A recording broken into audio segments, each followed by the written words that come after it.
Hello, അസ്സലാമു അലൈക്കും. അപ്പൊ ഇന്ന് ഞാൻ വന്നിട്ടുള്ളത് നിങ്ങൾ അധികം ആരും ട്രൈ ചെയ്യാത്ത ഒരു ഡിഫറെന്റ് ആയിട്ടുള്ള ഒരു സ്നാക്കിന്റെ റെസിപ്പി ആയിട്ടാണ്.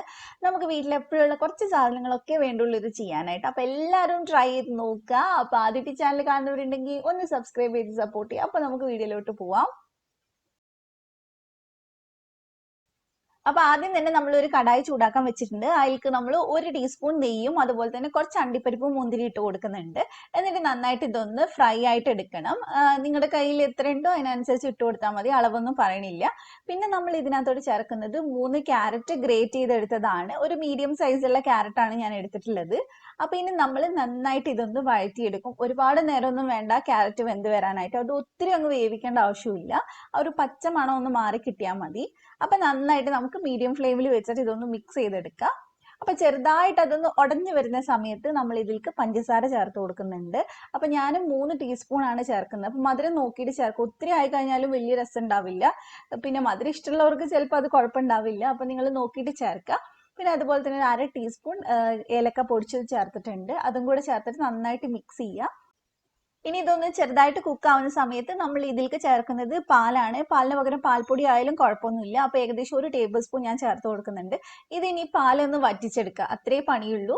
അതൊന്ന് വറ്റുന്ന വരെ നമുക്കൊന്ന് വെയിറ്റ് ചെയ്യാം. അതിനുശേഷം നമുക്ക് ഫ്ലെയിം ഓഫ് ചെയ്യാം. പിന്നെ ഈ ചാനൽ ആദ്യമായിട്ട് കാണുന്നവരുണ്ടെങ്കിൽ ഒന്ന് സബ്സ്ക്രൈബ് ചെയ്യണേ. തൊട്ടടുത്തുള്ള ബെല്ലും കൂടെ ക്ലിക്ക് ചെയ്തിട്ട് ഓൾ ക്ലിക്ക് ചെയ്യുക, എന്നാലേ ഞാൻ വീഡിയോസ് ഇടുമ്പോൾ കിട്ടുള്ളൂ. അപ്പൊ ഇതേ നമ്മൾ മസാല റെഡി ആയിട്ടുണ്ട്, അതവിടെ മാറ്റി വെക്കാം. പിന്നെ നമ്മൾ വീണ്ടും ഒരു പാൻ എടുത്തിട്ട് അതിലേക്ക് 1.5 കപ്പ് പശുവും പാല് ചേർത്ത് കൊടുക്കുന്നുണ്ട്. പിന്നെ നമ്മൾ ഇതിനകത്തോട്ട് ഒരു 1/2 ടേബിൾ സ്പൂൺ പഞ്ചസാര ചേർത്തിട്ടുണ്ട്. പിന്നെ ആവശ്യത്തിന് ഉപ്പ് ചേർത്തിട്ടുണ്ട്. മധുരം ഒരുപാട് വേണ്ടാന്ന് വെച്ചിട്ടാണ് 1/2 ടേബിൾ സ്പൂൺ എടുത്തിട്ടുള്ളത്. അപ്പൊ നന്നായിട്ട് ഇത് മിക്സ് ചെയ്യുക. ഇതൊന്ന് തിള പൊട്ടുന്ന സമയത്ത് നമ്മൾ ഇതിലേക്ക് 1 കപ്പ് അരിപ്പൊടി ചേർക്കുന്നുണ്ട്. നമ്മൾ സാധാരണ പത്തിരിക്കും ഇടിയപ്പത്തിനൊക്കെ എടുക്കുന്ന പൊടി ഉണ്ടല്ലോ, അത് തന്നെയാണ് എടുത്തിട്ടുള്ളത്. വറുത്തതോ വറുക്കാത്തതോ ഏതായാലും കുഴപ്പമില്ല. പെട്ടെന്ന് തന്നെ നന്നായിട്ട് മിക്സ് ചെയ്യുക. എല്ലായിടെയും പാല് നന്നായിട്ട് പിടിക്കണം, നന്നായിട്ട് വേവണം. എന്നാൽ മാത്രമേ നമുക്ക് ഇത് കറക്റ്റ് ചെയ്തെടുക്കാൻ പറ്റുള്ളൂ.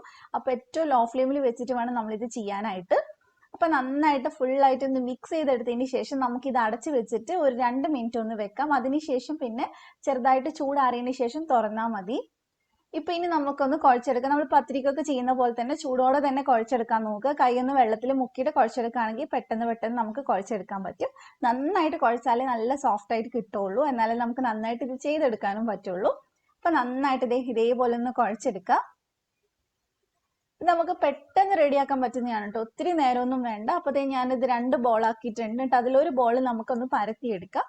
അപ്പൊ കുറച്ച് പൊടി ഇട്ടിട്ട് നന്നായിട്ടൊന്ന് പരത്തിയെടുക്കാം. പിന്നെ ഇത് പരത്തിയെടുക്കണമെന്നില്ല. ചെറിയ ചെറിയ ഉരുളയാക്കിയിട്ട് കയ്യിൽ നമ്മൾ കട്ട്ലറ്റിന് പരത്തുന്ന പോലെ കയ്യിൽ വെച്ച് പരത്തിയിട്ട് അതിൻ്റെ ഉള്ളിൽ ഫില്ലിങ് വെച്ചിട്ട് നമുക്ക് ചെയ്യാം.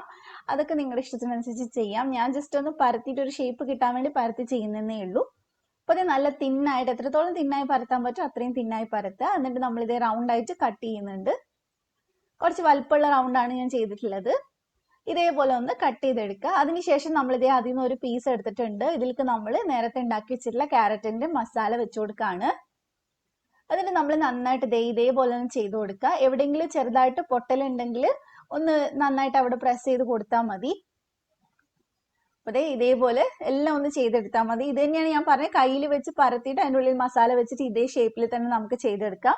അതായാലും കുഴപ്പമൊന്നുമില്ല. പക്ഷെ കാണാൻ ഇതായിരിക്കും കുറച്ചുകൂടെ ഭംഗി.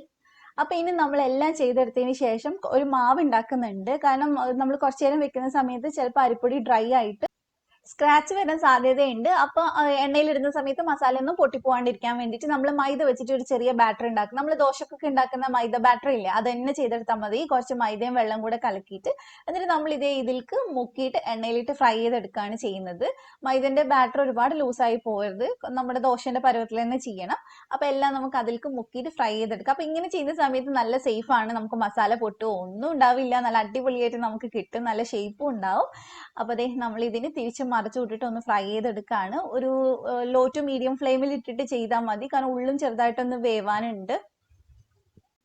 അപ്പൊ ഇതിപ്പോ ഇവിടെ റെഡി ആയിട്ടുണ്ട്. എടുക്കുന്ന സമയത്ത് ഫ്ലെയിം കൂട്ടിയിട്ട് എടുക്കുക. നല്ല ഭംഗിയാണ് കാണാൻ, അതുപോലെ തന്നെയാണ് കഴിക്കാനും. അതിന് ഇഷ്ടമുള്ളവർക്കാണ് ഇത് കൂടുതലായിട്ട് ഇഷ്ടമാവുക. അപ്പൊ എല്ലാവരും ട്രൈ ചെയ്ത് നോക്കുക, എന്നിട്ട് ഫീഡ്ബാക്ക് പറയാം. അപ്പൊ നിങ്ങൾക്ക് റെസിപ്പി ഇഷ്ടമായിട്ട് വീഡിയോ ലൈക്ക് ചെയ്യുക, ഫ്രണ്ട്സിനൊക്കെ ഒന്ന് ഷെയർ ചെയ്ത് കൊടുക്കുക. അപ്പൊ ഇതുപോലെ തന്നെ മറ്റൊക്കെ എടുക്കാച്ച റെസിപ്പി ആയിട്ട് ഇൻഷാ അല്ലാഹ് നമുക്ക് വീണ്ടും കാണാം. സബ്സ്ക്രൈബ് ചെയ്യാത്തവർ ഒന്ന് സബ്സ്ക്രൈബ് ചെയ്തേക്കണേ. അപ്പൊ താങ്ക് യു ഫോർ വാച്ചിങ്.